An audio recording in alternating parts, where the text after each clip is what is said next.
The Star Money. There was once upon a time a little girl whose father and mother were dead, and she was so poor that she no longer had a room to live in or bed to sleep in. And at last she had nothing else but the clothes she was wearing and a little bit of bread in her hand, which some charitable soul had given her. She was good and pious, however, and as she was thus forsaken by all the world, she went forth into the open country, trusting in the good God. Then a poor man met her, who said, "Ah, give me something to eat. I am so hungry." She handed him the whole of her piece of bread, and said, "May God bless you," and went onwards. Then came a child who moaned and said, "My head is so cold. Give me something to cover it with." So she took off her hood and gave it to him.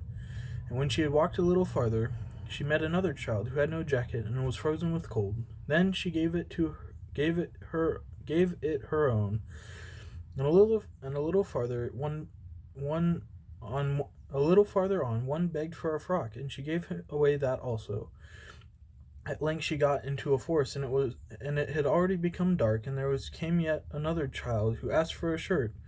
And the good little girl thought to herself, It is a dark night, and no one sees you. You can very well give your shirt away," and took it off, and gave away that also.